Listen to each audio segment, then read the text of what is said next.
Vai começar o Agora Pode, um podcast com nada que você precise saber, mas vai querer saber mesmo assim.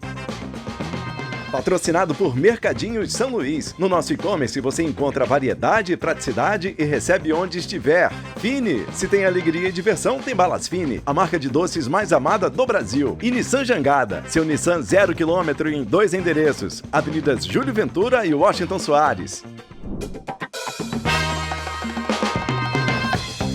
Agora pode.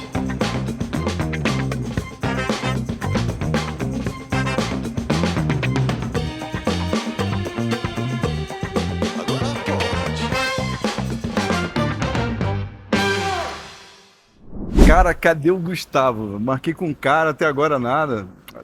Tá ali, ó.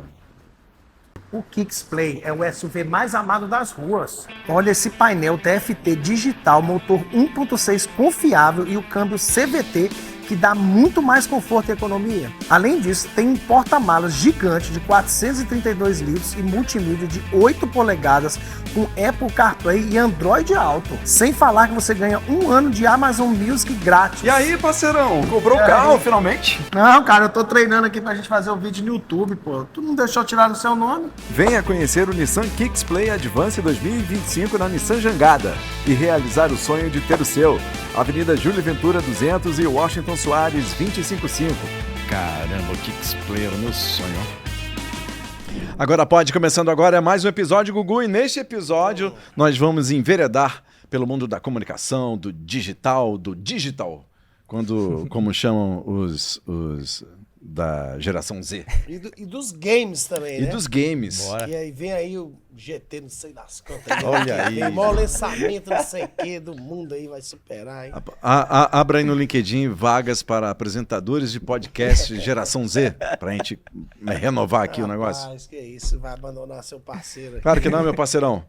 É mais um episódio começando. Antes de o amigo apresentar nosso convidado, queria aqui chamar a atenção para os nossos patrocinadores, Gustavo. Poxa, o maior deles e o melhor de todos, não que eu esteja falando de absolutamente todos os segmentos. Eu estou falando do segmento de parque aquático no mundo. E aí é o quê? É Beach Park, né, parceiro? Tem água aqui para lembrar do Beach Park, né? Foi pra... Claro, né? Beach Park é onde é ser feliz agora. Exatamente. 40 anos de Beach Park. É verdade. Nesse ano de 2025, completando 40 anos de beach, né? Onde a água é uma das tônicas de diversão, né? É verdade. Que é um parque aquático, né? Tem razão. Aquático, Olha, se tu água, fala... né? Temos aí Insano, temos aí Surreal, né? Enfim, cara, uma gama aí de atrações para criançada e para os adultos também, né? Com certeza, Gustavo. Arvorá, o novo parque do Grupo Beach Park. Exatamente. Aliás, Gustavo, em junho agora vai ter a inauguração oficial mesmo do Arvorá. Sim. A gente vai gravar um episódio especial lá, hein? Estaremos lá. Ok? Já fica As aí araras e tudo. no radar do amigo. Araras, jandaias, corujas. Nosso patrocinador Nissan Jangada também está com a gente nesse ano de 2025. Ei, Nissan Kicks está chegando, viu? Nissan Kicks, o novo. Parece que chega em julho. Patrão, não vejo a hora. Rapaz, tá aí. Tô doidinho pra ir lá. É a hora de você trocar aquilo que você chama de carro. Entendeu? Vamos lá, eu vou junto com você pra vai dar comigo? força. Ah, é? Entendeu? Vai fazer o test drive comigo? Rapaz, eu vou fazer o seguinte, vou fazer melhor. Vai fazer o quê? Eu vou lhe ajudar a comprar. Economicamente vou lhe pagar falando? aquela dívidazinha. Sério? Pra te ajudar a comprar. Rapaz, aí eu não Olha aí aí. é O verdade? que a gente não faz pelos amigos? Entendeu? Não, se juntar tudo que o amigo me deve. Não, só uma parte que eu vou. Só uma parte? Mas já vou dar a minha contribuição, já é uma graninha. Certo. Entendeu? Aí você compra lá seu Nissan Kicks. Gustavo, não sei se eu vá na Nissan Jangada da Washington Soares ou da Júlio Ventura.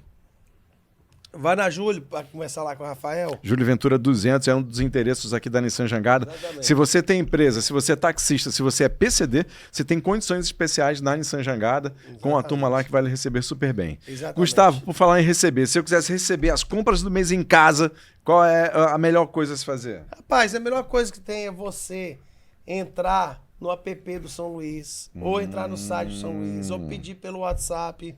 Exatamente. Você está se referindo então ao e-commerce dos Mercadinhos de São Luís. E-commerce do Mercadinho de São Luís. E aí, se eu quisesse WhatsApp, assim, para me conectar logo de forma direta.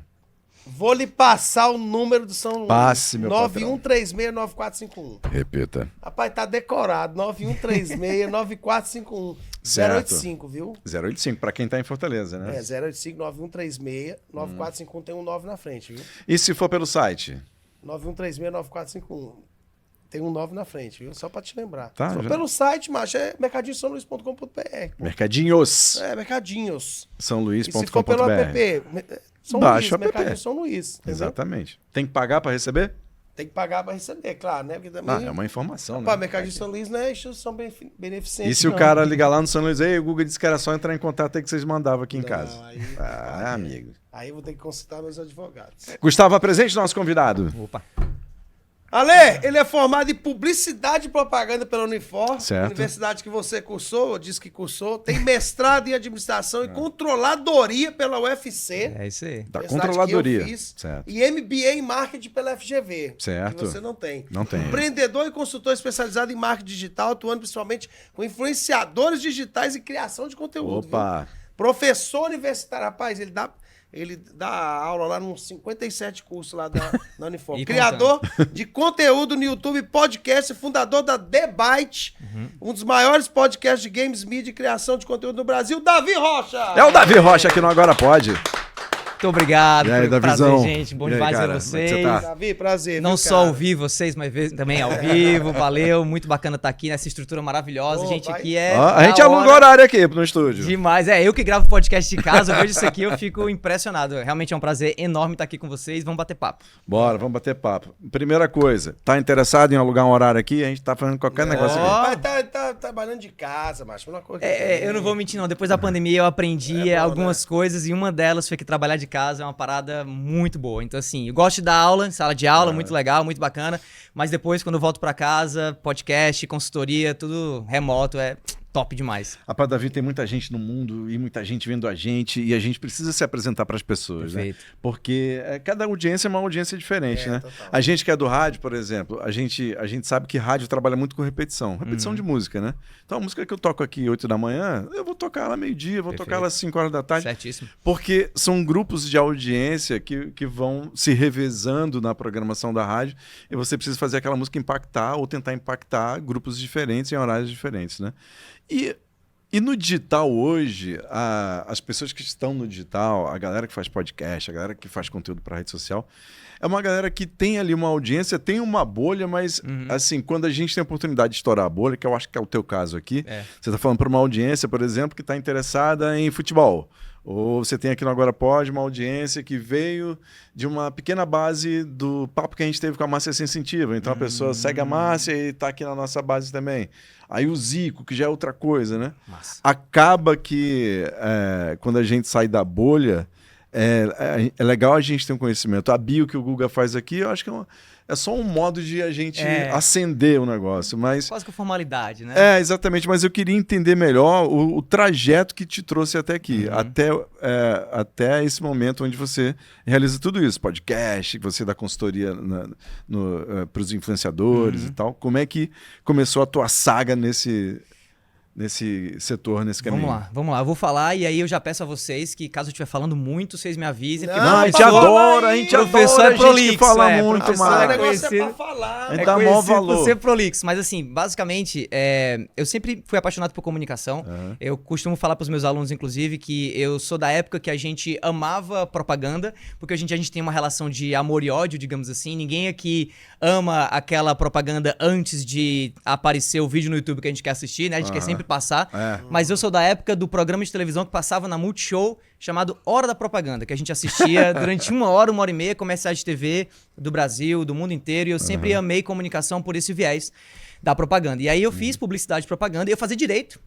Mas aí acabei decidindo fazer publicidade e propaganda porque meus pais, que são médicos, assim, sempre viraram pra mim e falaram, não, siga a sua paixão, porque no fim do dia a gente seguiu a nossa, demos certo aqui na medicina, você vai dar certo onde você quiser. E a minha paixão era publicidade naquela época, então eu fiz publicidade e propaganda lá na minha querida Unifor, né, onde hoje eu trabalho. E aí dentro da Unifor, também me apaixonei pelo mundo do jornalismo, então fiz publicidade, fiz algumas cadeiras de jornalismo também e fui enveredando da metade pro fim do curso no marketing. Porque, assim, comunicação, publicidade, propaganda é legal, mas mais bacana ainda, na minha opinião, é você cuidar da parte estratégica da coisa, né? Então, no finzinho da minha formação como publicitário, eu enveredei pro lado do marketing, fiz o meu TCC com viés de marketing digital. Na época não tinha rede social direito, eu tô falando ali eu me formei em 2008, 2009, o Facebook chegou no Brasil mais ou menos em 2008, né? Então era ainda a época dos blogs. Então eu fiz o meu TCC sobre marketing voltado para blogs, né? Blog marketing. Tinha Orkut, né? Tinha Orkut, mas assim, existia muita pouca estratégia de marketing voltada para o Orkut, né? total. Mas tinha estratégia pra blog, né? SEO, já tinha umas coisas exatamente, assim, né? já tinha. Você tinha, por exemplo, um blog de publicidade que ainda hoje é muito relevante, eu passo para os meus alunos, que é o Brainstorm 9,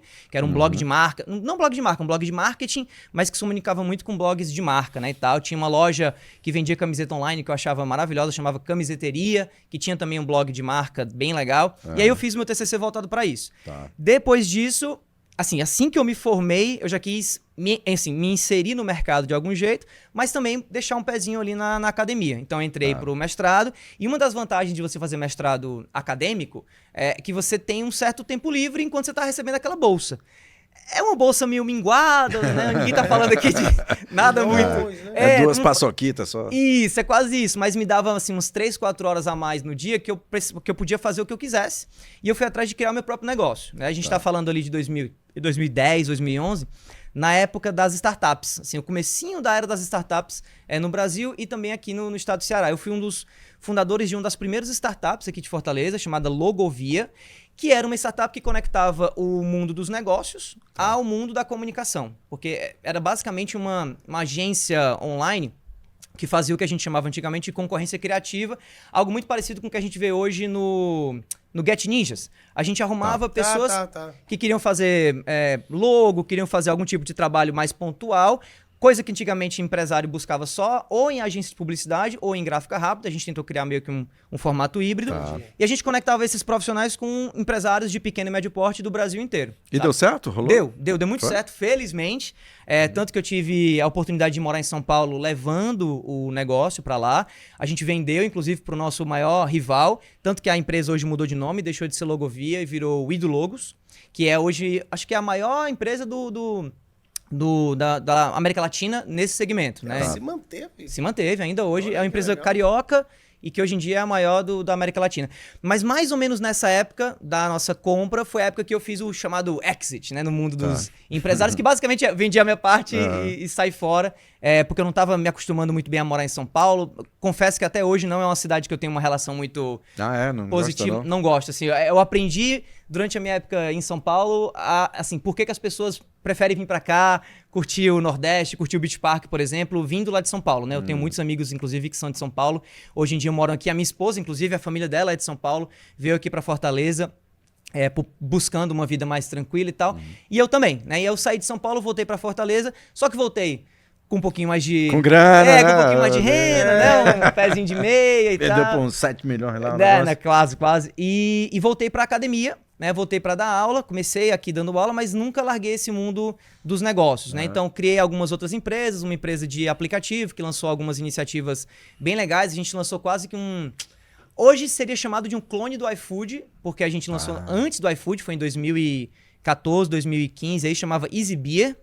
Foi um aplicativo bem legal, ele recebeu nota máxima nesses sites de review de aplicativo. Qual era o ano? Ali era 2014. 2015, mais ou menos. E a ideia do Easy Beer basicamente era você encontrar a cerveja que você queria mais barato possível no Brasil todo. Era bem legal essa proposta. A gente lançou, o aplicativo deu muito certo em termos de review e logo em seguida a gente recebeu um telefonema de uma cervejaria que até hoje eu não posso dizer muito qual foi, mas é uma bem famosa, dessas bem famosas, assim, esses Começa grupos. com A, termina com V.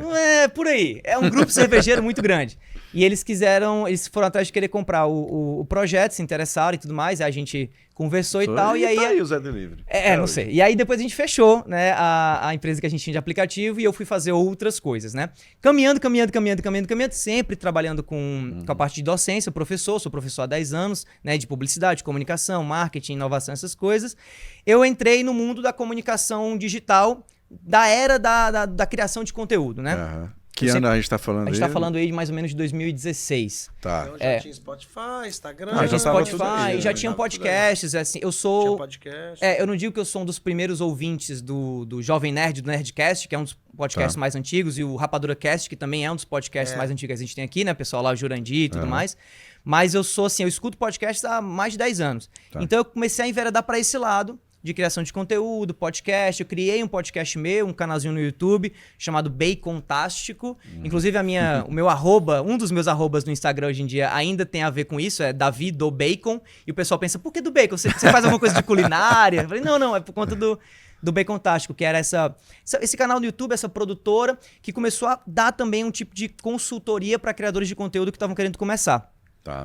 Isso chamou muita atenção de alguns criadores menores, mas que já tinham alguma relevância lá de São Paulo.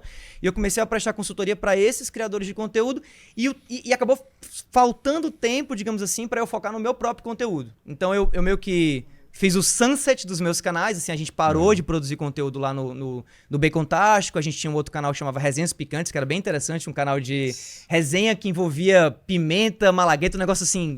maluco, mas muito parecido com um projeto que faz sucesso hoje, que se chama Hot Ones. Acho que não sei se vocês já viram por aí. É um projeto desses que pega celebridades, botam elas pra comer, tipo assim, comidas bastante apimentadas e entrevistam elas. Assim. É bem famoso, o pessoal que deve estar acompanhando a gente deve saber. Pronto, eu fiz algo parecido antes do Hot Ones existir, tinha uns outros projetos parecidos e tal.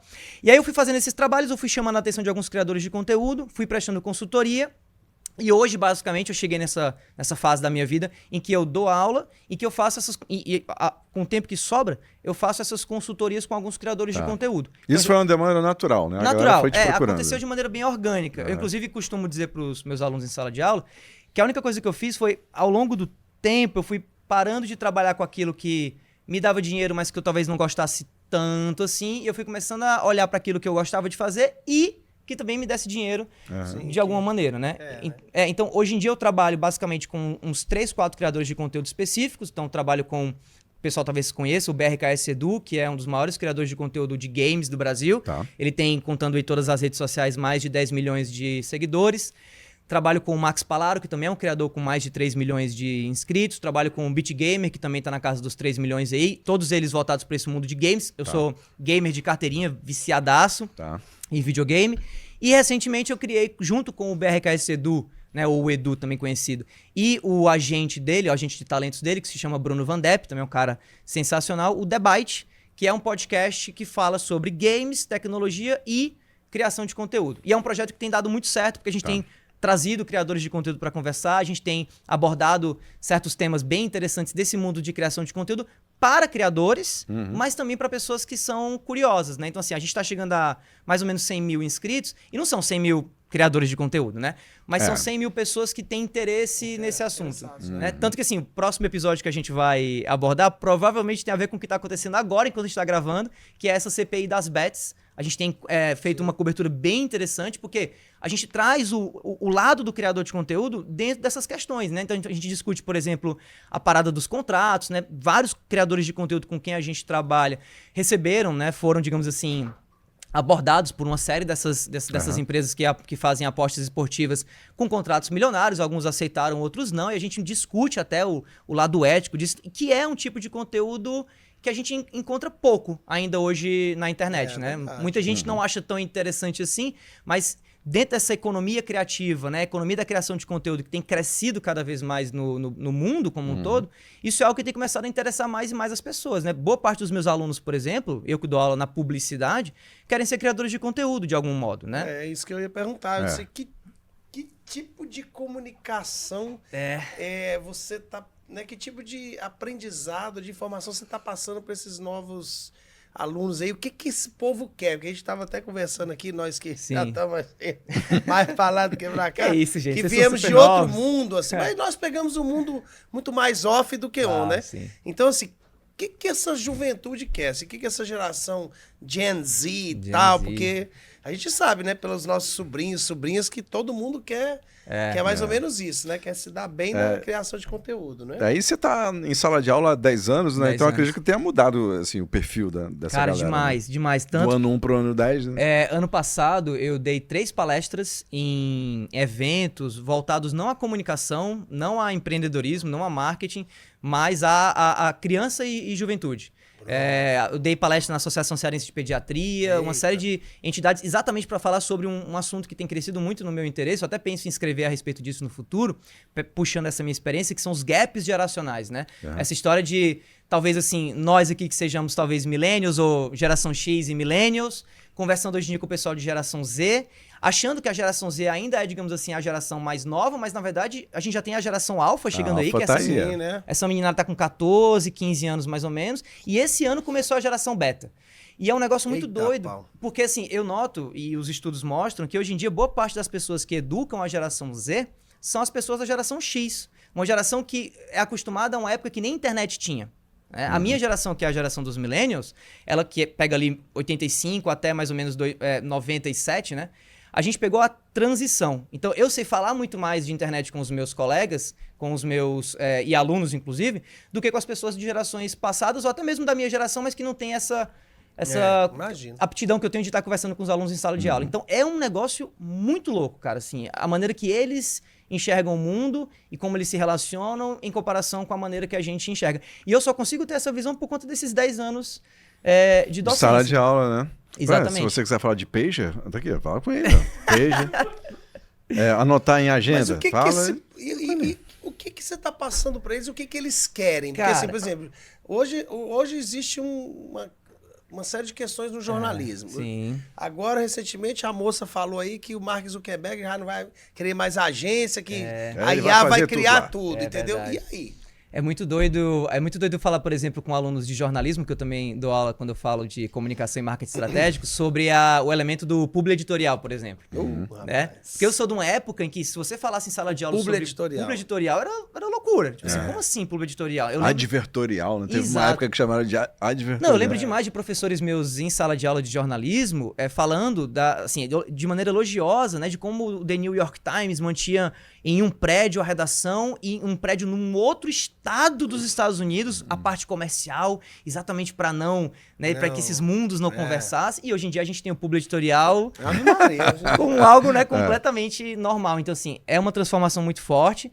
E um dado interessante também a respeito desse mundo hoje em dia da comunicação dentro do meio universitário é que o curso de publicidade e propaganda da Unifor, ele tem ido muito bem recentemente. A gente tem, inclusive, superado as metas anteriores de número de alunos que têm se matriculado. E um dos motivos disso, a gente fazendo pesquisa, são ex-alunos, alunos formados, que hoje em dia viraram influenciadores digitais, que tem uma base enorme de seguidores e que falam bem da Unifor, que gravaram conteúdos dentro da Unifor. Entendi. Então, o marketing da Unifor hoje em dia é muito forte, muito forte mesmo, mas além disso, esse trabalho orgânico de influencers que criam conteúdo falando da experiência positiva que eles tiveram na publicidade da Unifor, chama alunos. Então, assim, vários alunos que estão entrando agora porque assistiam conteúdos da Manu, que é uma criadora de conteúdo bem famosa que está se formando agora, que falava muito da rotina dela tendo aula na Unifor com os professores de lá. Então, essa comunicação é uma comunicação que hoje não está... Assim, o aluno ele não está olhando só para trabalhar em agência de publicidade e propaganda, como acontecia antigamente, e nem só em departamentos de marketing.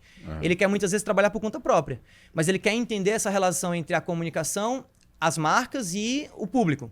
E como que ele pode fazer para não só criar conteúdos para ele, mas também como criar conteúdos para marcas, seja ele sendo o porta-voz da marca, né? Seja ele trabalhando em empresas que serão elas, digamos assim, clientes de influenciadores digitais ou, enfim, né, de agências de propaganda. Então, é uma mudança muito interessante, mas uma mudança que eu acho muito natural a partir do que a gente enxerga hoje, né? Nós aqui, inclusive, estamos produzindo esse podcast, interagindo com marcas, né? No começo, no meio do episódio e tal. Exato. Então, isso acaba sendo um reflexo do que a gente hoje já está fazendo dentro do mercado. Eu acho que a academia, inclusive, é que demorou um pouco para entrar nesses eixos e a gente hoje está meio que correndo atrás de se atualizar enquanto espaço do saber, né? Para esses alunos que estão, na verdade, buscando esse saber já já, digamos assim, eles já entram querendo as matérias YZ, eles já entram sabendo mais ou menos o que eles querem. E aí é trabalho nosso não só servir esses alunos, mas também ensinar que, peraí, calma. Você já quer trabalhar com diretor de arte numa agência, você sabe o que é a direção de arte ainda, você entende o que é a redação, você entende o que é a produção audiovisual, então a gente dá esse trabalho, esse preâmbulo para fazer esse aluno pensar. Mas, historicamente, a academia tende a estar um passo atrás da tecnologia e da vida real, né? Sim. Tem uma vida real, um mercado de trabalho inteiro que vai acontecendo e, de repente, aparece ali um segmento de trabalho mesmo, aparece uma profissão e que a academia não está preparada para formar aquele profissional, né? E a gente estava debatendo aqui sobre, agora indo para a estratégia, tá? Estratégia no digital, assim. A gente estava conversando um dia desses sobre que o digital, que a rede social, ela deixou muito claro e evidente, assim, a questão que para ela, a rede social, é importante o contraponto. Então, se tem uma corrente dizendo, como a gente estava conversando, né? Não, agora os CEOs precisam estar à frente dos seus negócios também, dando a cara no digital. Então, o cara da CIMED tem que aparecer no vídeo. O cara, dono não sei do que, ele tem que estar lá. O Caíto lá da Chili Beans, meu irmão, a marca dele é tão forte quanto a marca da empresa dele, né?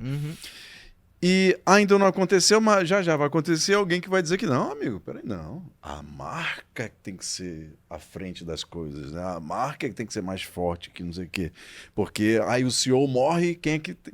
Cadê a força? Tá em quem? Tá em quem trabalhava na empresa ou na empresa, E né? o ser humano é muito falho, né, também. O ser humano vira e mexe e se envolve em treta. E vira e mexe e morre.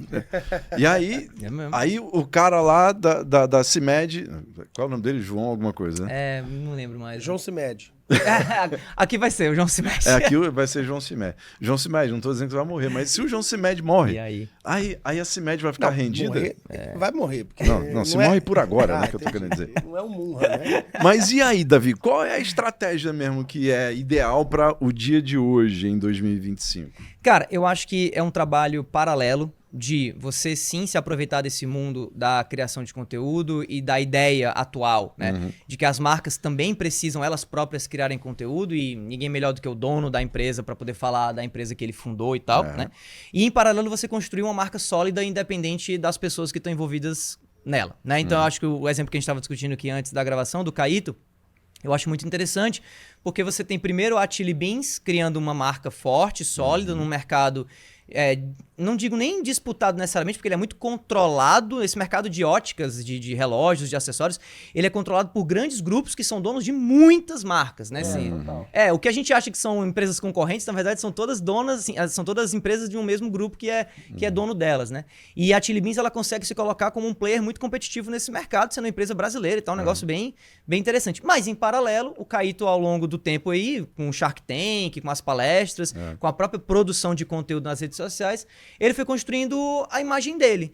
O mais interessante é que a imagem dele reflete os ideais da Chili Beans, né? Total. Então isso é que é bacana. Agora, nem toda empresa consegue fazer isso. E aí, muitas vezes, você faz uso, então, do influenciador digital para poder fazer esse suporte nas redes sociais. Então, eu, por exemplo, trabalho com alguns criadores de conteúdo. Um deles, por exemplo, representa a LG. Ele faz muito conteúdo para a LG. A LG é uma marca coreana, se eu não me engano. Acho que sim.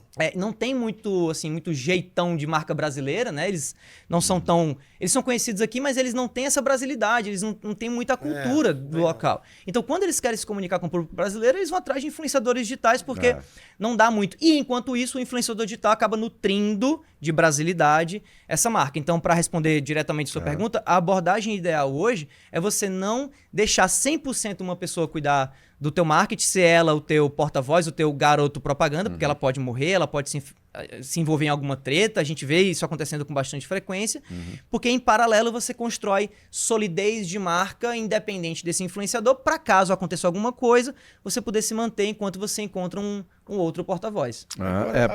Agora, professor, fazer uma pergunta para você assim. Passa duas. Pergunte. A gente sempre discute, né? Até porque também somos dessa geração X aí, que não cresceu. Um amigo não é baby boomer, não? Achei que meu amigo era baby boomer. Vocês nasceram em que ano? Baby boomer é a sua avó. Eu nasci em 74. Gen X, geração X. Eu nasci em 71. Geração X. Ambos geração X. Eu senti um que ele... eu vou deixar ele na assim, X. Me parece que a criação de conteúdo, né? pelo que a gente pode perceber aí, não sei se você deve ter acesso a estudos acadêmicos. A criação de conteúdo na internet, ou ela é autêntica ou ela não vinga. Assim, a internet, ela pede uma autenticidade daquele criador de conteúdo. Então, assim, não adianta o Alexandre, que não entende nada de games, ou eu, entrar num mundo que, a não ser que seja para aprender, né? Tipo assim, eu vou, né? Ou seja, é isso mesmo.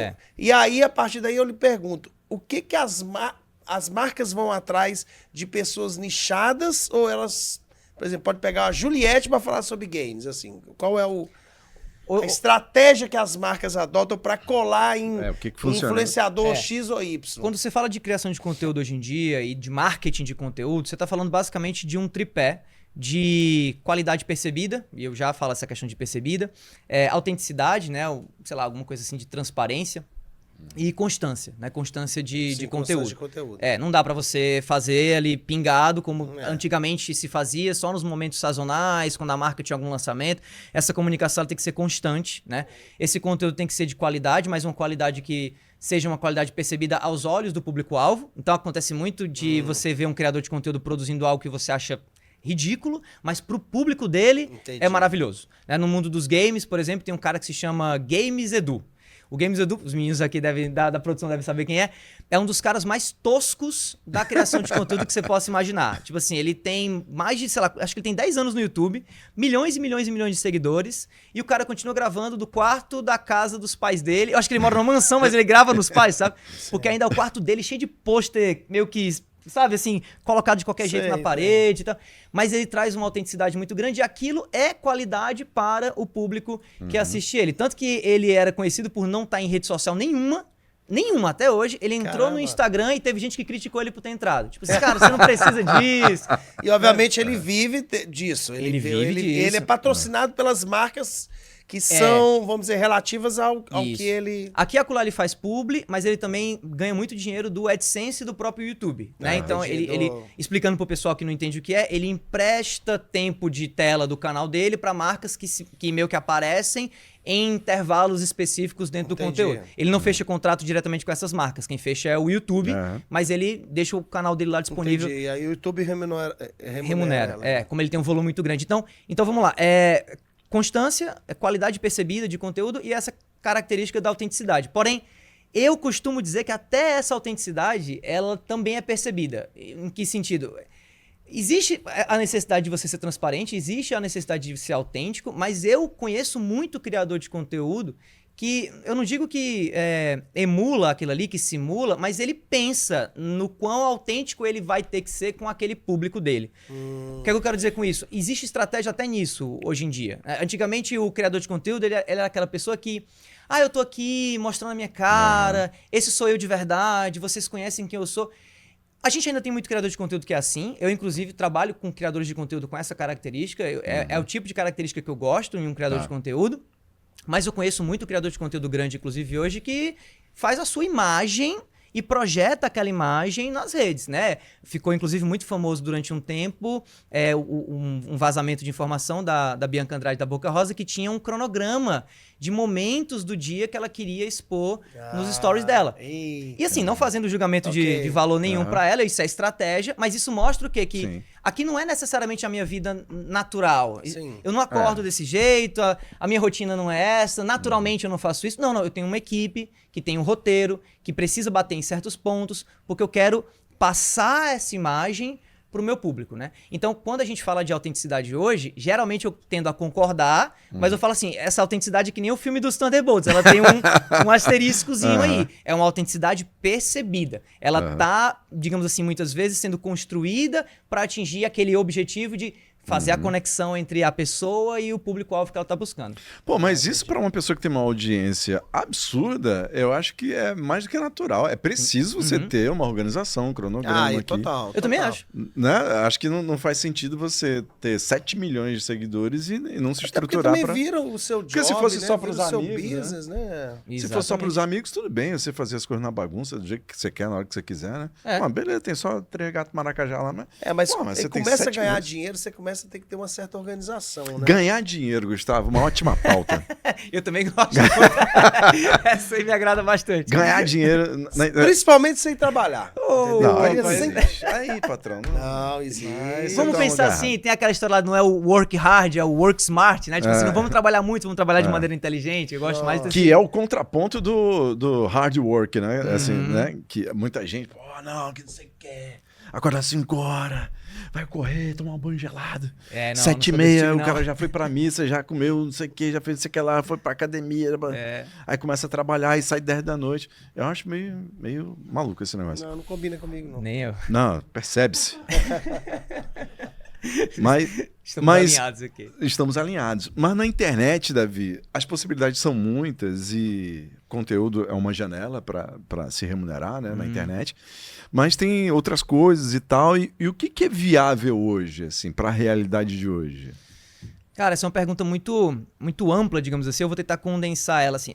Hoje, principalmente na internet, né? Eu costumo dizer que a internet ela foi assim, uma dádiva, né, da modernidade, da contemporaneidade de hoje, porque ela não só oferece para você entretenimento infinito, o que pode ser ruim, né, em doses exageradas, né? A gente vê aí a palavra do ano passado, lá segundo o Oxford, foi brain rot, que é essa história de você ficar, digamos assim, apodrecendo o seu cérebro só no feed do TikTok, né? Isso é ruim. Mas, ao mesmo tempo, a internet, ela dá, além de entretenimento, ela pode dar renda, né? Ela pode dar trabalho, ela pode dar sustento, muitas vezes, né? E isso é muito verdade para mim, sempre foi, desde que eu comecei a trabalhar, e é também nesse mundo da criação de conteúdo, do marketing digital. Muito verdade também. Eu tive contato recentemente com um dono de uma agência digital que faz tráfego pago. O nome dele é Leonardo Rocha. Inclusive, um salve aí pra ele se ele estiver acompanhando a gente. Daqui. E que ele trabalha com grandes empresas do mundo inteiro. Ele, inclusive, trabalha junto com um cara que talvez vocês devam conhecer, o Alok. Né? Ele faz o marketing digital, o tráfego pago da clínica da esposa do Alok, né? Que foca nessa parte de saúde. E é um cara extremamente jovem, 26 anos. Claramente, assim, com um talento, uma qualidade maravilhosa e que faz o trabalho dele e junto com a equipe de trabalho dele na agência que ele toca, aqui em Fortaleza, acessando clientes do mundo todo, coisa que antigamente, quem é de um tempo mais atrás assim, sabe que você só conseguiria esse tipo de resultado, esse tipo de retorno financeiro se você fosse para o Rio São Paulo. Né? Eu mesmo tive essa experiência quando eu fiz a minha primeira startup, em 2011. A internet não era tão desenvolvida quanto é hoje. A gente tentou vender a nossa ideia para investidores aqui de Fortaleza e a gente tinha que explicar o que era uma startup antes de explicar a nossa startup, que era um negócio bizarro, porque startup já existe há muito tempo, mundo afora. E a gente teve que ir para São Paulo para poder vender o nosso negócio lá. Né? Hoje em dia você não precisa mais de fazer isso, né? Esse projeto que eu tenho, por exemplo, o The Byte, né, que é esse podcast de criação de conteúdo, games, tecnologia, ele é tocado por mim aqui em Fortaleza, um dos fundadores, o Bruno em São Paulo, o outro fundador, e o Edu que mora no Canadá. E a gente grava toda semana, ele da casa dele, o Bruno da casa... Então, assim, é um negócio que se você... Aquela brincadeira de se você pega um homem das cavernas e traz os dias de hoje, ele achar que isso é bruxaria, né? Como assim? Como funciona? E o fuso horário e tal? E a coisa acontece, né? Então, assim, eu acho a internet... Eu sempre digo pros meus alunos, assim... Não sou eu querendo fazer jabá, não, assim, do mundo digital. Mas a internet, ela pode ser um instrumento de libertação financeira de todo mundo que se aplicar, que trabalhar, que fizer digamos assim, o merecido para poder obter sucesso nesse espaço. Tem que trabalhar, Gustavo. Mas qual é o melhor cavalo para montar hoje? YouTube, Instagram, TikTok? Esse assunto polêmico. Não é caminho mais curto, não, tá? Não, mas, não assim, é, eu entendi. Mas qual é a plataforma que talvez funcione melhor? Esse assunto é muito polêmico. Pode não parecer, mas para mim ele é. Meus alunos, por exemplo, sempre acham que a cadeira que eu dou de mídias digitais é a cadeira de como bombar no Instagram. Né? E uma das primeiras coisas que eu falo para eles é assim, gente, vamos aprender o que é ser agnóstico de plataforma. Eu tenho que explicar o que é agnóstico primeiro, que é uma palavra muito... Que é basicamente assim, você quer ganhar dinheiro na internet? Entenda que não é o Instagram, não é o YouTube, não é o TikTok, é o somatório disso. Ou, se você quiser focar em cada uma dessas plataformas, é o jogo que cada uma dessas plataformas quer que você jogue. Né? Então tem essa primeira questão. Cada plataforma vai ter a sua estratégia, vai ter, digamos assim, o ônus e o bônus. Mas assim, se você me perguntar qual é a melhor plataforma para ganhar dinheiro hoje em dia, em 2025? Para mim, hoje, claro que eu estou respondendo de uma maneira assim, muito abrangente, mas para mim hoje é o YouTube em primeiro lugar e qualquer outra rede social em segundo lugar. Então pode ser o próprio Facebook, pode ser o Instagram, pode ser até o TikTok. Mas assim, os approaches são diferentes, as abordagens são diferentes. Mas por que o YouTube? Porque no YouTube você pode fazer tanto esse trabalho de publi, né, esse trabalho em que você serve de porta-voz para marcas através do seu trabalho enquanto criador de conteúdo, como você também pode ganhar dinheiro através do próprio AdSense do YouTube, né, que é essa renda que vem através da exibição de anúncios que o YouTube fecha contrato com outras empresas. O Instagram não tem isso ainda muito bem desenvolvido, o TikTok também não tem isso muito bem desenvolvido, o Facebook tampouco, o LinkedIn mais ou menos. Então assim, se eu for falar para um criador de conteúdo que está começando hoje qual é a melhor plataforma, isso não é só a opinião minha, é a opinião de criadores de conteúdo que estão nessas plataformas. O YouTube é... Assim, você pode estar em qualquer plataforma, mas esteja também no YouTube. Porque ele dá esses dois caminhos de renda. Eu sou um grande consumidor de YouTube. Somos dois. Sou um grande consumidor de YouTube. Mas assim, somente no que tange a música. Sim. Eu acho que o YouTube ainda é um grande depósito ali de raridade, de coisas ali, entendeu? E lá você tem os perfis desses pesquisadores, desses Indiana Jones aí da música, né? Que você só encontra lá. Assim, e não tá no Spotify, não tá nos aplicativos e tal. Eu acho que tanto música, assim, default, né? Música, quanto conteúdo de música. Né? Sim. Eu, por exemplo, acompanho vários podcasts de música. Eu não me considero músico porque eu só canto. Mas eu tenho uma banda e por conta disso eu sempre fui muito próximo desse universo da música. E tem um podcast maravilhoso que é da galera do Flow, né? Do grupo Flow, que é o Amplifica, que é com o Rafael Bittencourt, que é guitarrista e vocalista, um dos vocalistas do Angra, né? Angra. Que eu acho fenomenal, assim. É um negócio que ensina música e outros estilos de música pra uma meninada que eu acho hoje que tá meio carente de conhecimento musical, assim. Porque eu acho que até o próprio algoritmo do Spotify, eu não sei se ele torna você um cara mais eclético. Eu acho que ele concentra mais, digamos assim, o gosto musical de alguém que tá aprendendo nos hits do momento, ao invés de apresentar pra você um cardápio. Uma variedade ali. Eu acho que o YouTube faz isso melhor. É verdade. Agora, assim, o celular acabou levando pro YouTube também a coisa do vídeo na vertical, né? Isso, de algum modo, tu acha que, por exemplo, um conteúdo que originalmente foi feito para rede social, né, na vertical, para ser postado no Instagram, no TikTok, quando ele vai daquela forma para o YouTube e ele meio que dá uma atravessada no formato do YouTube, isso, de algum modo, o YouTube dá uma segurada, entrega menos, dá uma travada, tanto faz. Quem está consumindo o YouTube pelo celular é diferente de quem está em outra tela. Eu acho que durante um tempo o YouTube tentou... Ele ainda tenta um pouquinho, né, com aquela plataforma de vídeos curtos na vertical que ele tem, que é o YouTube Shorts. Ele tentou durante um tempo servir a vários senhores, né? Tentou concorrer com o TikTok, tentou concorrer com o próprio Facebook, com o próprio Instagram. Mas ao longo do tempo eu acho que ele foi se consolidando como uma coisa própria. E hoje, o que geralmente a gente recomenda é que se você vai criar conteúdo para o YouTube, crie só conteúdo para o YouTube específico. Se você vai criar conteúdo para outras redes... Dependendo do tipo de conteúdo, você pode talvez fazer o mesmo conteúdo que você faz no TikTok no Instagram. Porque você tem hoje o TikTok e tem o Instagram Reels, né? E o Reels, ele é o TikTok do Instagram, mais ou menos. Então eu conheço muito criador de conteúdo que só... Eu não digo que faz um copia e cola, mas ele olha para a comunidade dele no TikTok de maneira muito parecida com que ele olha para a comunidade dele no Instagram. E o YouTube é um negócio diferente. Diferente, né? Uma vantagem do YouTube nesse sentido... É que o YouTube hoje, ao longo do tempo, o YouTube está completando 20 anos esse ano, inclusive. Um negócio bizarro. Se você parar pra pensar, 20 anos de uma rede social, né? Caramba, e é uma rede social sólida, né? Você vê, o Facebook começou competindo com o YouTube, o Facebook morreu, o YouTube continuou. E ele foi se consolidando ao longo do tempo, e hoje eu percebo que o YouTube disputa mais espaço com a televisão na sala da gente do que com as próprias redes sociais. Tanto que hoje, isso é dado do próprio YouTube, a gente tem algumas reuniões internas bem interessantes com eles. Hoje, o público que mais cresce no YouTube é o público que assiste na televisão. Na TV. E tem chamado a atenção do Google essa mudança. Então é capaz que cada vez mais o YouTube ele meio que se desacople das redes sociais, né, de Instagram, de TikTok, LinkedIn, Facebook, e fique mais no campo dele, enquanto o Instagram e TikTok ficam se degladiando, digamos assim, para poder ver quem é o rei do vídeo na vertical. Talvez, né? Tipo assim, o YouTube fica naquela, criem para mim, né? Não vem não de fazer para lá e jogar aqui não, né? Tem essa vantagem. E meio que vai filtrando. Agora, isso é verdade, assim, a galera realmente está consumindo YouTube na TV da sala de casa, no quarto e tal, não sei o quê. Esse dado a gente tem até aqui do próprio Agora Pode, não foi, Juan? A gente não viu uma informação dessa do YouTube?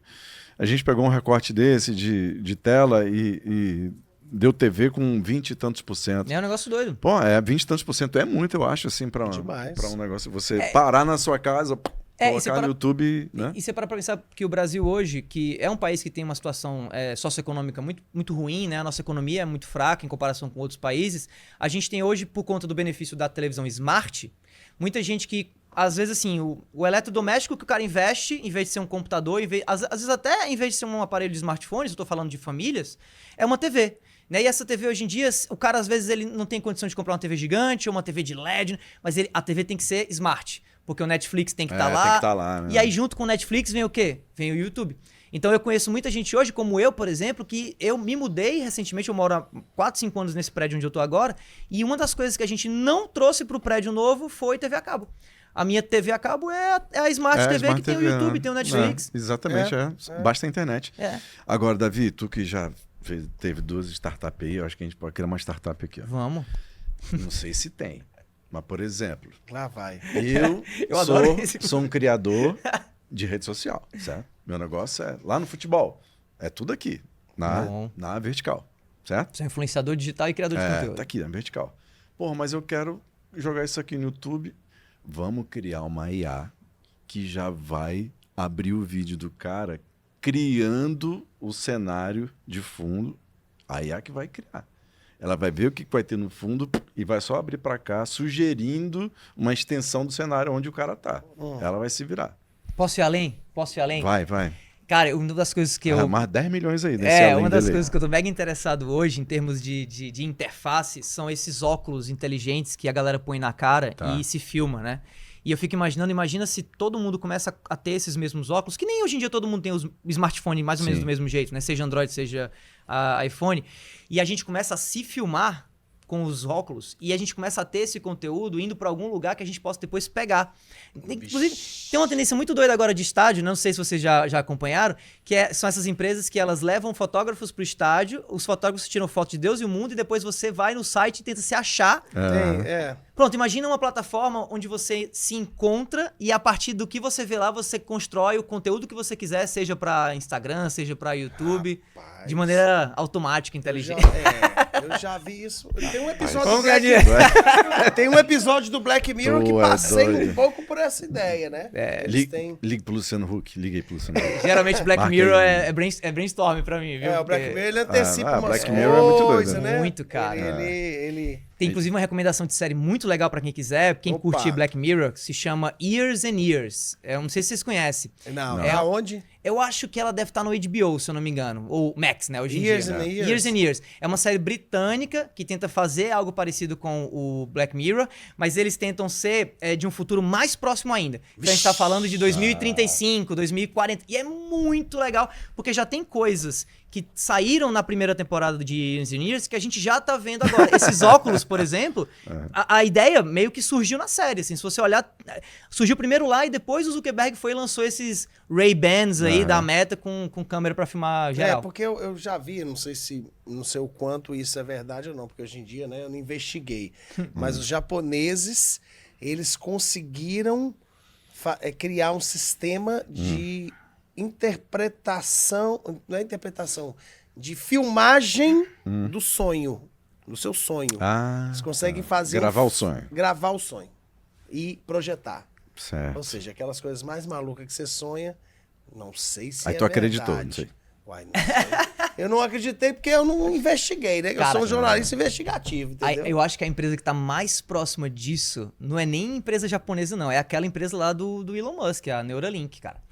Neuralink, né? Tá muito próxima da gente captar a imagem que passa no... De conectar, por exemplo, um daqueles chips que eles já estão colocando na cabeça de gente a uma IA generativa, né? E esse é um tópico hoje em dia, né? IA muito famoso e muita gente está investindo nisso.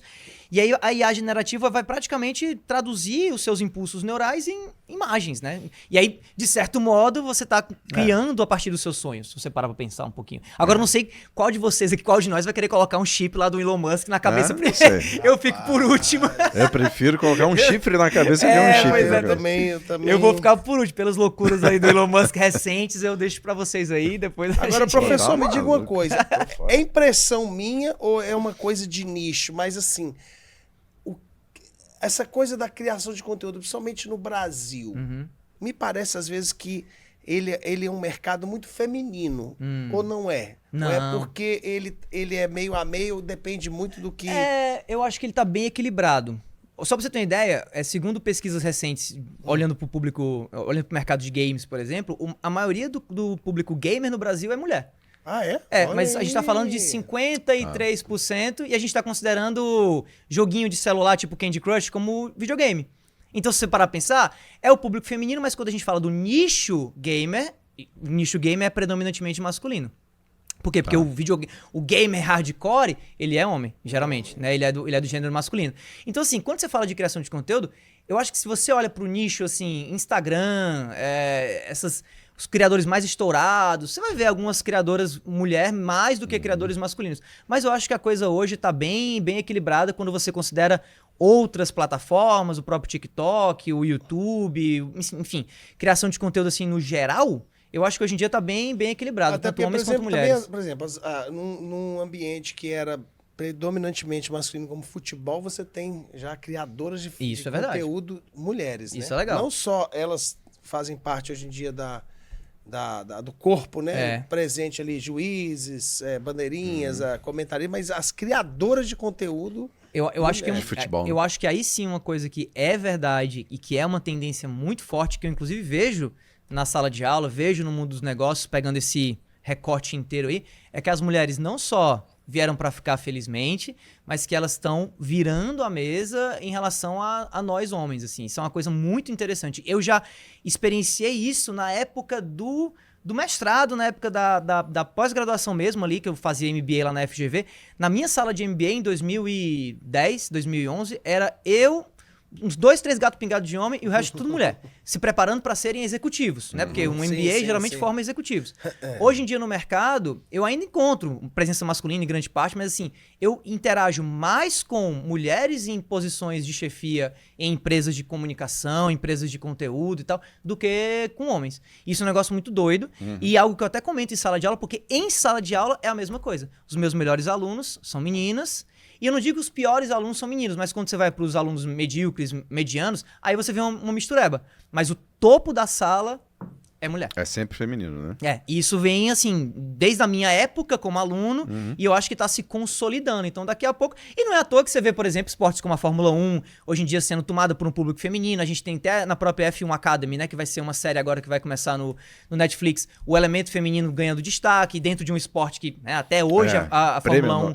Predominantemente mulheres, masculina. né? Piloto, Exatamente. né? O próprio futebol feminino, que cresceu bastante, a WNBA, que tá crescendo muito nos Estados Unidos, né? Tem lá uma atleta que agora eu não sei o nome dela ao certo, mas é uma menina que tá despontando muito. Então hoje ela hoje atrai, não digo tanto quanto, mas ela atrai bastante, né, o interesse de marcas que antigamente iam só pra NBA, né? Ia só pro basquete masculino. Então, assim, é um movimento muito forte e que eu percebo que, assim, o mulherio não tá pra brincadeira, não. O negócio tá feio. Agora, Gustavo, a internet é um mundo, né, amigo? Assim, e quando a gente vai para rede social, quando a gente vai para...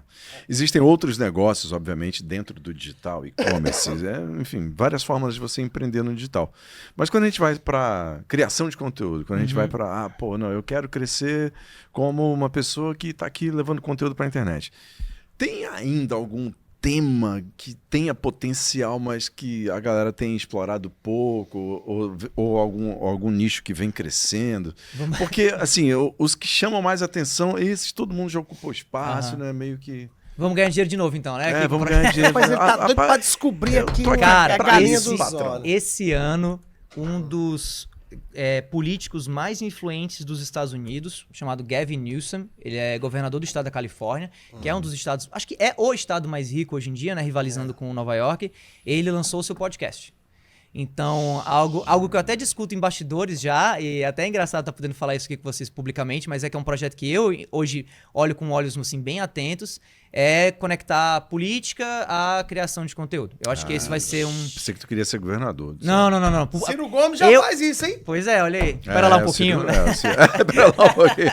Repare bem. Ciro Gomes faz isso. O Ciro Games, né, durante a campanha anterior. Eu acho que essa é uma tendência que vai crescer muito nos próximos anos. Você vê, por exemplo, aí o conteúdo que a Erika Hilton fez recentemente, que bombou, sobre as fake news, em resposta ao do Nicolas, que também bombou, acho que foi o vídeo mais assistido do Instagram no Brasil, uma coisa assim.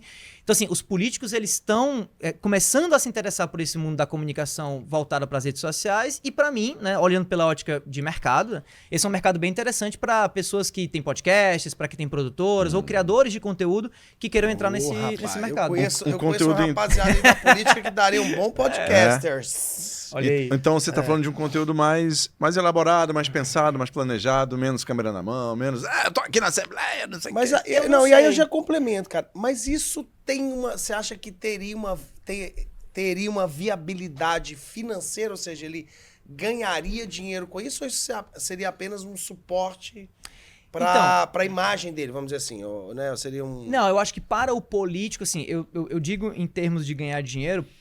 o suporte a esse político, a essa máquina política. Porque a máquina política, pelo menos no Brasil, ela dá muito dinheiro, né? Quem trabalha, por exemplo, com marketing político no meio publicitário, tira uma grana legal. Né? Então, assim, eu tô comentando dentro desse universo. Acho que pro político em si, ele vai usar a criação de conteúdo para buscar o voto, para buscar se conectar melhor com a base dele. É isso, até porque hoje em dia o pronunciamento, né, assim, oficial não tem mais nenhum tipo de conexão com público nenhum. A hora do Brasil, de certo modo, né, morreu e as coisas acontecem hoje em dia mais nas redes sociais do que qualquer outra coisa. Então, eu digo, a política como uma indústria para a comunicação, eu acho que ela, aqui no Brasil, ela tem um espaço bem grande para se desenvolver, até mais do que nos Estados Unidos, na minha opinião. Concordo, viu, professor? Concordo. Os políticos ainda não sabem usar, né? Exatamente. Aliás, na verdade, tem muitas profissões. Eu estava conversando outro dia com uma médica que disse, Guga, eu já estou formada já há uns 11 anos, eu preciso me comunicar melhor com o meu público, porque agora todas as profissões querem se comunicar melhor, né? Precisam se comunicar melhor. Precisam se comunicar melhor, Na né? saúde isso tá bombando. Assim, tá bombando, né? Acho que saúde, estética, uma área que eu vejo crescer muito no Instagram hoje em dia é contabilidade, essa parte fiscal. Por quê? Porque são dicas, né? As pessoas ficam atrás de dicas de como que eu faço meu imposto de renda, de o que é que eu faço nesse momento aqui que minha empresa foi, né, tipo assim, fiscalizada de algum modo, que eu tenho que pagar esse imposto aqui. Então, você hoje começa a ver por esse intermédio das tirações de dúvida nas redes sociais, muita empresa de consultoria contábil, fiscal, crescendo, oferecendo ajuda. Até advogado hoje em dia, né? Tem aquele caso desses advogados que estão ficando famosos porque eles estão respondendo dúvidas. Sim, aquela menina, né? Que é aquela advogada de Curitiba. Exato. Ela é uma celebridade, cara. Ela... Agora, assim, tem um outro lado também que até gostaria que você falasse, que é como nos proteger... Né? Porque é o que a gente não quer, né? Se Andy Warhol disse que no futuro todos teríamos 15 minutos de fama, eu digo que no futuro todo mundo terá os seus 15 minutos de cancelamento. Também. Como nos proteger desse cancelamento que poderá ou pode tá vir? Comigo? Tá com medo? Não? O que é? Rapaz, estou porque o contrato, né, vai. E aí pega de um advogado aí, que eu que respondo, entendeu? Cara, gestão de crise. Gestão de crise. É um dos tópicos mais, assim, polêmicos e digo até difíceis de responder, porque cada crise é uma crise, né? Ou seja, cada caso é um caso. Mas, assim, mais do que qualquer outra coisa, o segredo para uma boa gestão de crise é você se preparar antes da crise acontecer. Acho que aquilo que a gente estava, inclusive, discutindo recentemente, você entender que não é porque você é essa pessoa autêntica, verdadeira e transparente que você pode falar qualquer coisa e achar que não vai ter repercussão nenhuma, né? Especialmente no momento hoje em que o criador de conteúdo, ele tem uma relevância muito grande, ele tem uma responsabilidade muito grande e, às vezes, essa responsabilidade ela é imposta. Assim, às vezes as pessoas cobram essa responsabilidade, né?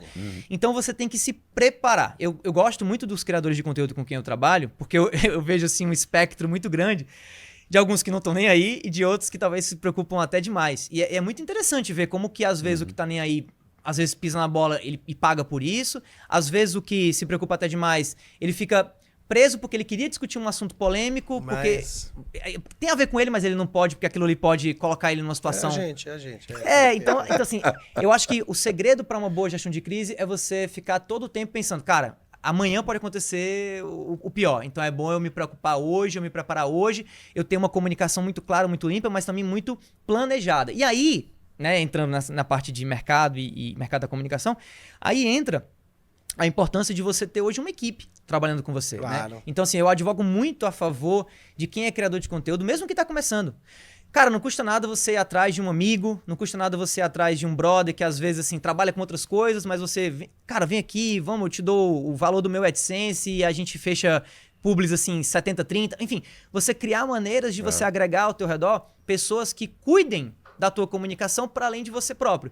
Você vai perder talvez alguma coisa de autenticidade aí, você vai perder alguma coisa de dinamismo aí, talvez você perca um pouquinho de dinamismo, um pouquinho de naturalidade na tua comunicação, mas você ganha essa segurança. Porque não adianta nada você construir todo um histórico assim nas redes sociais de sucesso e tal, e aí vem uma crise, como que tá acontecendo agora com, por exemplo, o Luva de Pedreiro, não sei se vocês conhecem. Eu vi que ele se envolveu, né? O Luva de Pedreiro é cancelamento atrás de cancelamento, e um dos motivos é porque eu acho que ele teve uma experiência muito ruim com a equipe que ele teve junto a ele, né? Um empresário que não sei ao certo, que se aproveitou dele ou não. Eu realmente não sei a história, mas eu sei que ele teve uma experiência muito negativa com essa base, e ele aparentemente tá meio que em voo solo, assim. E isso traz muitos problemas para ele, tem trazido muitos problemas para ele. Então ele não consegue gerenciar bem uma live que ele faz, ele não consegue responder de maneira correta uma fala mais polêmica que as pessoas questionam ele, e isso vai gerando cancelamentos e mais cancelamentos. E qual que é o problema de cancelamento? Para quem achar, por exemplo, que cancelamento é algo bom porque a pessoa fica conhecida, tem muita marca que fica com medo. Tem muita marca que não quer confiar no criador de conteúdo porque não sabe se esse cara amanhã não vai falar alguma coisa racista, homofóbica, prejudicial à imagem dele e, consequentemente, à imagem da marca. E a marca tem que estar preparada. Isso me lembra uma coisa. O que é? Essa aí é inédita para você, viu? O que foi? Eu falei para você em off que eu estudei a campanha da... Eu estudei a Benetton, né? E o Toscani. O Toscani, depois que saiu da Benetton, ele fez uma campanha muito polêmica para uma outra marca de roupa. Qual foi? Cara, eu não lembro o nome da marca de roupa, mas ele botou uma modelo anoréxica. Sei que caso foi esse, não Entendeu? vou lembrar Acho da marca, que mas sei. Loyola, sei lá, alguma coisa. E ele falou, olha, eu vou fazer uma campanha assim. E ele botou a menina lá completamente, em trajes menores, tal, completamente esquelética. E ele queria falar sobre anorexia e tal. E ele falou com os donos, olha, vocês têm que estar preparados porque vocês vão ser bombardeados pela imprensa mundial, italiana e mundial, questionando vocês, né? Como o Luciano Benetton era questionado, né? Isso. E eles não estavam preparados. Pois E é. aí, quando ele lançou os outdoors, foi assim uma metralhada, né, os donos ficaram desesperados. É algo muito parecido que acontece nesse mundo fashion com a Balenciaga, né? Sim. Balenciaga é uma marca que a gente não sabe se as polêmicas procuram ela ou ela procura Eu acho que ela, né? Mas ao mesmo tempo tem sido muito bom pra ela. E aí é engraçado que dando aula pro curso de moda e conhecendo mais esse mundo da moda, que honestamente falando não é um mundo que eu sou natural, né? Eu tô meio que aprendendo a interagir mais com ele por conta das aulas que eu tô dando hoje pro pessoal lá. Eu aprendo que a Balenciaga sempre foi assim. Então isso é um pouco da identidade da marca, né? Do DNA da marca, que hoje em dia nas redes sociais viram esses, digamos assim, esses cases bizarros, né? Essas... é a bolsa que é um saco de lixo, é a camisa que é toda detonada. Isso faz parte do branding dele, sempre fez. Mas isso hoje nas redes sociais ficar se envolvendo com treta à torta e à direita. Porque isso é ser polêmico nos dias de hoje, né? É ficar se envolvendo em treta à torta e à direita. Pois e aí aquela história, né, assim, quando a gente vai para marcas, principalmente, né? Pô, a marca tem importância... absoluta no negócio, né? Sim. Você precisa blindar a marca, né? E tem marca que tá pagando para entrar no pau, né? Tipo Tem assim, marca né? que tá... Que esse, na verdade, é o modo de deixar o marketing aquecido deles, né? Da marca tá em alguma forma em evidência aí. Tudo vai variar do posicionamento que a marca tem, né? Da imagem que ela quer projetar. Que ela quer passar. Né? Uma marca recente que eu acho muito legal e que é um case que eu acho fantástico, que o pessoal vai saber logo de cara, é a do Duolingo. Que é aquele aplicativo de línguas. Línguas, né? E que ele é representado por uma corujinha verde. Essa coruja verde, ela se mete em tudo que é maluquice. E é legal porque isso virou, digamos assim, o branding da marca. E outras marcas hoje querem pegar essa mesma irreverência e começam a fazer parceria. Então, recentemente, o Duolingo fez parceria com o McDonald's para lançar o McFish. Esse negócio que parece que é nada a ver uma coisa com outra, quer que um aplicativo de idiomas tenha a ver, mas o que o McDonald's estava buscando ali era a irreverência do Duolingo, muito mais do que falar de línguas, falar de idiomas. Né? Exato, era outro ponto. Professor, deixa eu te fazer uma pergunta. Faço duas. Recentemente foi lançada a primeira rede social cearense, que foi a Posting, né? Isso, a o Posting. dono teve aqui. E a Posting tem uma característica que é aquela da efemeridade, né? Ela se acaba em... tudo Em que você 24 posta horas, ali. né? O que você achou daquela proposta da Posting e da própria... Cara, vou ser honesto com você. A Posting é um dever de casa que eu tenho, porque eu não pesquisei a fundo ainda essa rede social, porque ela surgiu por agora, né? É, foi agora. Não tem... foi bem por agora. Eu tenho conversado muito com os meus alunos a respeito disso em sala de aula, mas eu tenho feito muito mais escuta do que dado a minha opinião a respeito. Então, assim, eu tenho perguntado muito pros meninos, o que é que vocês estão achando dessa rede social? E é interessante, porque essa característica da efemeridade chama a atenção do aluno. Ele acha legal isso. Hoje em dia, boa parte dessa galera da geração Z, se você for atrás de ver os perfis de Instagram deles, quase nenhum tem post, quase nenhum tem a postagem que fica. Sei, o feed. Todos eles ficam só nos stories. Ah, entendi. Eles não tem muita coisa no feed, Exatamente, né? por conta da Aí, efemeridade. Então talvez tenha sido uma sacada de gênio você, digamos assim, focar a sua rede social na questão da efemeridade. Porque o Instagram não é sobre efemeridade só, né? Os stories são a parte efêmera, digamos assim. Mas todo o resto você posta e fica. O Reels, os posts mesmo. Só que essa meninada que tá vindo aí, eles não topam muito isso, não. Eles estão afim mesmo de... Mas, Davi, a efemeridade não é efêmera? A efemeridade é efêmera até o momento que alguém não pega o vídeo e salva. Total. Aí pode dar problema. E essa é uma preocupação muito grande que as pessoas têm hoje em dia, porque o que é efêmero só é efêmero até se tornar o bico, né? O que é o bico? É essa história de estar em todo lugar. E a internet, por definição, ela é uma mídia ubíqua, né? Tipo, se eu subo uma imagem minha... Aconteceu, inclusive, com uma marca famosa, a Stone. Não sei se vocês viram no carnaval. Não. A pessoa que estava gerindo a conta da Stone... Tava no carnaval, subiu um story dela na conta da Stone, em vez de ser na conta dela, e na mesma hora apagou. Meu irmão, todo mundo salvou esse story. E esse story reverberou. Caralho, qual era? Como é que era? Era basicamente ela na folia. Ah, entendi. Ela Só postou que- errado. Ela errou a conta. Ela simplesmente errou a conta. Caracas. Resultado, como o marketing da Stone é muito bom, eles foram lá e abraçaram isso daí. E aí eles meio que... Não, continua, minha filha. E aí eles continuaram na folia. E aí virou meio que uma ação de marketing no carnaval da Stone. Macho, olha aí, sensacional. Isso acontece muito, pô. Galera, para aprender mais, ó, aqui, ó, professor Davi, pô. Davi, tem uma aula, Muito obrigado. Você dá aula na Unifor, mas não tem uns vídeos na internet, assim, pra... Cara, eu tô produzindo bastante conteúdo recentemente no meu Instagram, né? No @DaviRochaProf. Né? Eu tenho algumas contas de Instagram, a Ixi, conta de mano. docente é @DaviRochaProf. E pra quem curtir criação de conteúdo, tecnologia e games, aí você procura o @Debyte Podcast. É DEBYTE.